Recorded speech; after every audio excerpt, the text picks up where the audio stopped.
très émue parce que ça fait 10 ans que je vis dans une ville tenue par le Rassemblement national.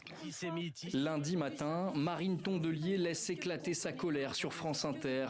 Juste avant son interview, le ministre de l'économie a catégoriquement refusé d'inclure la France insoumise dans le barrage contre l'extrême droite. Ce que vient de faire Bruno Le Maire, c'est un comportement de lâche et de privilégié.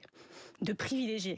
C'est hors sol, c'est lunaire et c'est pas à la hauteur de l'histoire.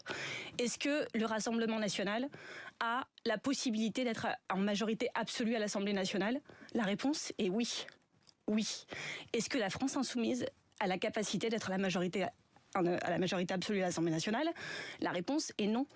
Partagé, commenté, en quelques heures, le coup de gueule devient viral. Depuis, la patronne des écologistes et son iconique veste verte sont partout.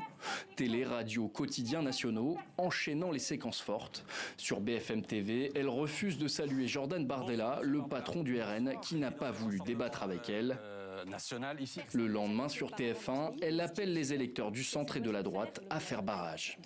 Et je le dis aussi aux électeurs centristes de droite qui vont devoir voter pour quelqu'un du nouveau Front populaire et qui disent mais voilà, j'ai pas envie. En fait, c'est normal qu'ils aient pas envie, mais je pense que chacun doit bien comprendre que ce qui doit nous obséder, c'est que peut-être on aura un Premier ministre du Rassemblement national dans 6 jours et donc que tout ça est un cheminement. Je leur dis prenez le temps.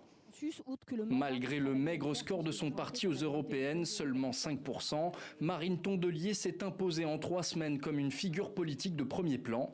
Dès l'annonce de la dissolution le 9 juin, elle se serait battue nuit et jour pour former la nouvelle alliance à gauche.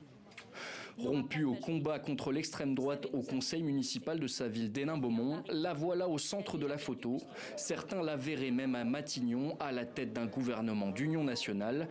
Elle dément absolument. Battre l'extrême droite d'abord, dit-elle, former une coalition sera un autre combat.